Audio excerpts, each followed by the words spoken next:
আপনারা ইসলামের কথা বলতে চান, আপনারা রাসূলুল্লাহ সাল্লামের কথা বলতে চান, আপনারা ধর্মের কথা বলতে চান, কিন্তু আপনারা ভয় পাচ্ছেন যে এইগুলি বললে কি সমস্যা হবে। কারণ বিগত 17 বছর আপনারা যখনই বলেছেন আপনাদের কোনো না কোনো ওয়েতে আপনাদের সমস্যা করেছে। আমি ভুলতা ইউনিয়নের ছেলে হিসাবে, ভুলতা ইউনিয়নের রূপগঞ্জের একটা নাগরিক হিসাবে, এই দেশের একটা নাগরিক হিসাবে আমি বলে যাই, আপনাদের যদি কোনো কথার মধ্যে যদি আমাদের কোনো ছেলে পেলে অথবা এলাকার কেউ যদি আপনাদের যদি ডিস্টার্ব করে, আমার ফোন নাম্বারটা রেখে দেন। আপনারা যদি ফোন থাকে আমার ফোন নাম্বারটা একটু উঠান। যদি মনে করেন কেউ আপনাদেরকে কোনো প্রকার ডিস্টার্ব করছে, দয়া করে আমাকে ফোন করবেন অথবা SMS এর মাধ্যমে জানাবেন। আমি সাথে সাথে চেষ্টা করব, যদি অন্যায়ভাবে কিছু করে রাখে তাকে শাস্তির আওতায় ইনশাল্লাহ আমি এনে ছাড়ব। কারণ আমি একটা কথা বিশ্বাস করি যে আপনারা আমাদের ইমাম, ইমাম বলতে কি বোঝায়, আমাদের নেতা।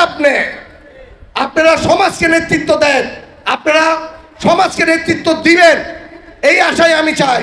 কারণ আপনাদের মাধ্যমে যদি ইসলামের কথা বলেন, রাসূলুল্লাহ সাল্লামের কথা বলেন, এই সমাজ অনেকটাই ঠিক হয়ে যাবে ইনশাল্লাহ।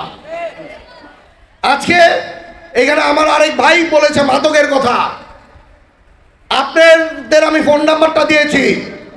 আপনারা দয়া করে আমাকে যারা যারা এই মাদকের সাথে যদি জড়িত থাকে, আপনাদের যদি নলেজে থাকে আমাকে আপনারা জানান। আমি চেষ্টা করব আপনাদের নাম প্রকাশ না করার জন্য। আরেকটা জিনিস আপনাদের কাছে আপনার জানা যায়, দয়া করে বলেছে আপনারা কিন্তু সবচেয়ে সৎ মানুষই সমাজে, আপনারা সৎ মানুষের সবচেয়ে বেশি সাহস থাকে, আপনারা সবচেয়ে সাহসী মানুষ। আপনারা দয়া করে কাছাকাছি যে আর্মির ক্যাম্পটা আছে ওই আর্মির ক্যাম্পের কাছে আপনারা দয়া করে এই নামগুলি দিয়ে আসবেন। কারণ আপনারা যদি শক্ত থাকেন, আমরা যদি শক্ত থাকি, তাহলে রূপগঞ্জের থেকে মাদক ইনশাল্লাহ দূর করে ছাড়বো ইনশাল্লাহ। কারণ এই মাদকটার কারণে আজকে এই সমাজটাই, যদি আপনি যদি বলেন এই সমাজের যেই খারাপ জিনিস হচ্ছে সেটা অনলি বিকজ অফ মাদকের জন্য। কারণ মাদকটা ছোট বাচ্চাদের মায়ের কোল থেকে চলে যাচ্ছে, সমাজের যে কোনো প্রকার খারাপ কাজ করতে চাচ্ছে তারা। কারণ মাদককে এইভাবে করে ছেড়েছিল বিগত আওয়ামী লীগের সরকার, ইভেন রূপগঞ্জের যে পরিচালনা করেছিল গাজী সাহেব। কারণ ওনার কথা ছিল যদি মাদক আদর্শ যদি লোকজন হয় তাহলেই তার জন্য ভালো হবে, তার মিছিল মিটিংয়ে লোক পাবে, তার সন্ত্রাস বাহিনী বাড়বে। এর জন্য উনি মাদকটাকে সবচেয়ে বেশি প্রশ্রয় দিয়েছিল। এই মাদককে দূর করার জন্য আশা করি আপনাদের সাথে মিলে রূপগঞ্জ থেকে মাদক মুক্ত ইনশাল্লাহ করে ছাড়বো। আজকে আমার ভাই আরেকটা কথা বলেছে যে আমি বলেছিলাম যে আমার কাছে অনেকে আসে মসজিদ মাদ্রাসার বিভিন্ন কাজ নিয়ে, কিন্তু আপনাদের বেতন অথবা আপনাদের যে হাদিয়া আছে হাদিয়াটাকে বাড়ানোর জন্য কিন্তু অনেকে বলে না। কারণ সমাজে অনেকে আছে শুধু সে তারকে নিয়ে ব্যস্ত আছে, সে মানুষ আপনাদেরকে নিয়ে ব্যস্ত নাই, সমাজকে নিয়ে ব্যস্ত নাই। আমি আশা করব যেই এলাকায় যারা মসজিদের সাথে জড়িত, যারা মাদ্রাসার সাথে জড়িত যেই এলাকায়, দয়া করে ইমাম সাহেবের মর্যাদা রেখে তার মর্যাদার সাথে তার পরিবার নিয়ে চলার জন্য যতটুকু প্রয়োজন তাকে ওই প্রকার সহযোগিতা করবেন। আমি তখনও বলে দিয়েছিলাম যদি আপনাদের চালানোর জন্য যদি কোথাও কোনো সমস্যা হয় তাহলে আপনারা আমার সাথে পরামর্শ করেন, আমি চেষ্টা করব আমার তরফ থেকে হলেও তাদের চলার জন্য যতটুকু দরকার আমি এটা দিব। এর জন্য আমি আশা করি যেই মসজিদ মাদ্রাসার যেই এলাকায় আছে ওই এলাকার সভাপতি সেক্রেটারি তাদের সাথে আলাপ করে আপনারা চেষ্টা করেন, যদি ওদের যদি বলে যে এই মসজিদের অতটুকু ফান্ড নাই, ওরা যাতে আমার সাথে পরামর্শ করে, আমি চেষ্টা করব আপনাদের ওই জিনিসটাকে করায় দেওয়ার জন্য।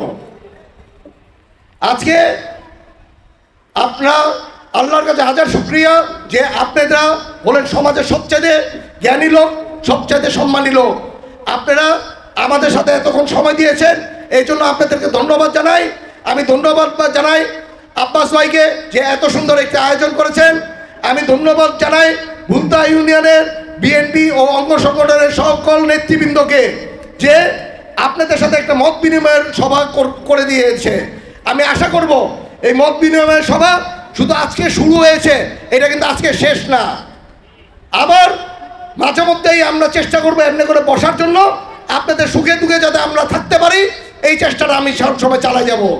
আজকে আমার পরিবার, আমার দাদা অনেকগুলি মাদ্রাসা এতিমখানা বানিয়ে গেছে, আমার বাবাও অনেক মসজিদ মাদ্রাসা বানিয়েছে, অনেক স্কুল কলেজ বানিয়েছে। আমিও চেষ্টা করছি বিভিন্ন স্কুল কলেজ মাদ্রাসা মসজিদের সাথে থেকে যাতে এই কালরা পরকালেও যাতে আমরা শান্তিতে থাকতে পারি, ইভেন আপনাদের সাথে যাতে মিলেমিশে থাকতে পারি, এর জন্য আমি চেষ্টা করি।